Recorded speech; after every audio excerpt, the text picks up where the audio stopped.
Hey there! So today we have another review. I'm really excited. This is from Mark. It's Hop Juju. So this is their double IPA. Another award-winning beer. I just like this beer brewery. Just literally like everything's accolades. So it has 2 golds at GABF, and then also it had gold at World Beer Cup in 2016 and a bronze at GABF in the same year. So again, super competitive category, double IPA. So win multiple awards in the same year. Stupid. This is hopped with Citra, Simcoe, Mosaic. So same hops actually as Headhunter, but Headhunter actually has the addition of Centennial and Chinook. 9% double IPA, so a big guy. But then again, that sort of makes sense because like Headhunter's already pretty much a double IPA at 7.5%. Like that's sort of the line you draw. And then, like, what, you're going to make an 8% beer or something, right? Like, what are you going to make, 8.5%? So they went to 9. They went to 9. So it is what it is. Wow, I can smell that already. This was... I could literally smell it from here. About a month fresh. And I'm going to keep talking and try. Yeah, I can smell it from, like, I'm this far. Hell, I cracked it and pouring it, I can smell it. So that's like, across the room could probably smell it. Or no, probably not literally, but... So it's fun, but that initial impression was super pineapple candy and pine resin. So let's dig into it. Yeah.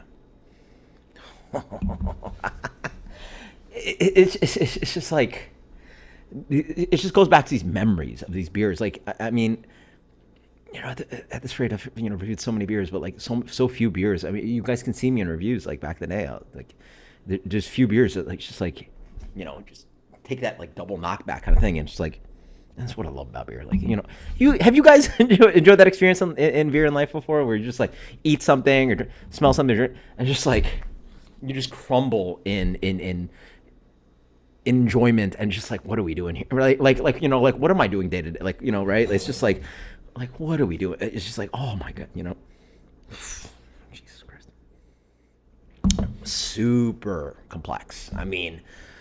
So it's fun. It's definitely different from Headhunter, and now I'm thinking I probably should get some Headhunter and review it against Hop Juju, because they have like pretty much the same hop bill. It is piney, dank, resinous, marijuana-y, candied pineapple, but there's an extra oomph of tropical fruit that Headhunter doesn't seem to have. Yeah, it's quite similar to Headhunter, honestly, but it's an extra little bit of like sticky candied tropical fruit that Headhunter doesn't seem to have. It's just a more sticky tropical, like it's like mango pineapple candy syrup kind of thing going on. Jesus Christ, oh, my mouth's salivating. Like juicy ripe orange in there, big dankness, that like little bit of that heady topper diesely dank thing, but really relying on a good amount of tropical and sweet fruit character that heady topper Headhunter doesn't seem to have. That's a little bit of a confusing one. Headhunter heady top, what I think. My God, just saturated hop flavor. Like it's so big that I could smell it from cracking the can. Like what, like less than a foot away from my nose. And you talk about the color, it's definitely darker than Fatheads, Headhunter. Wow. Talk about the palate. Comes in like a medium gold color to deep gold color, actually, huh? Wow. This is a big beer. Woo-wee. Yeah. Okay, I can see where this beer's going. Huh.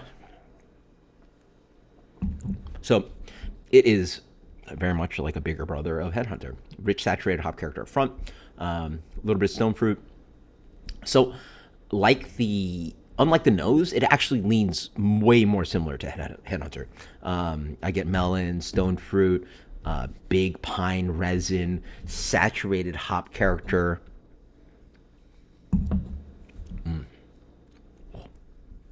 A little bit of that beautiful kind of like plasticky hop dank thing. A little bit of biscuity malt in the middle. Hits like right past the third half palate. Nice dry bitterness. Bone dry beer. Holy moly. A little bit of alcohol to open up the palate. little bit sneaky in its alcohol. It is very lean, clean, dry. Yeah, it really is just a boozier version of Headhunter on the palate. Yeah, that's the best way I can describe it. Like you could definitely feel a little bit of the physical sensation, a little bit of the alcohol. Oh, that's so good.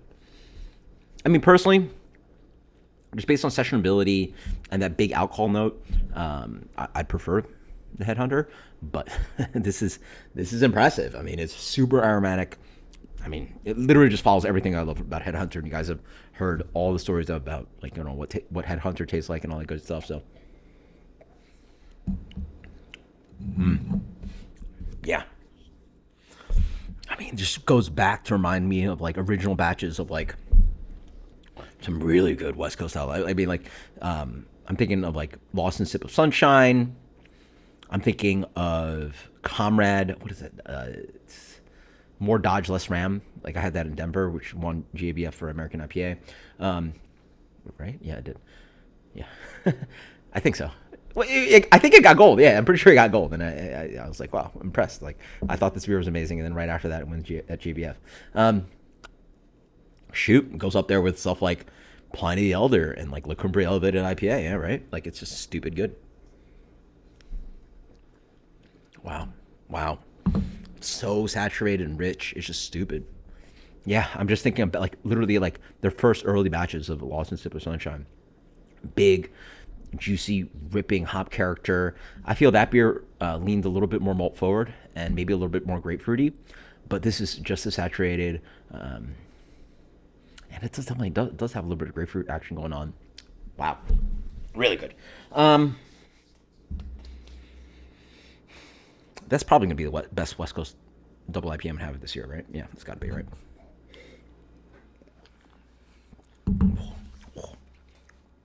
Yeah, it's amazing.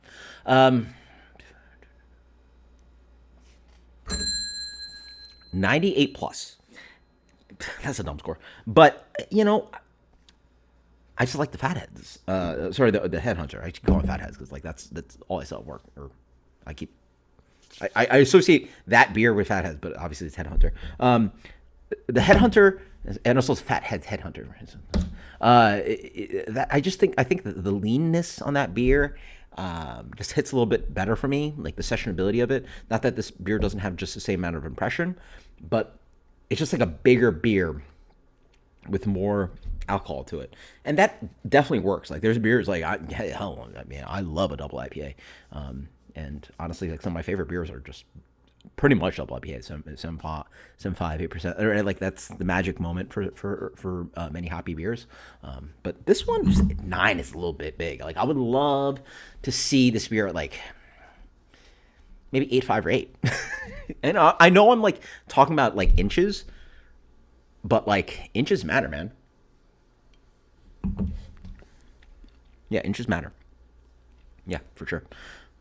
That's a quote right there. I didn't mean it that way, but yeah, like, you know, these little, like, increments of alcohol and where it fits in the realm of the beer. There's, let me tell you, very few beers that I'd be like 9% that, man, this beer is great at that ABV, right? So I think the peak probably for hoppy beer in my mind is like 8.5, 8%, and, like, right there is like boom. Now, you can definitely go lower, and there's a whole world, but, like, anyway, that's a whole discussion. 98 plus. Until next time. Cheers later.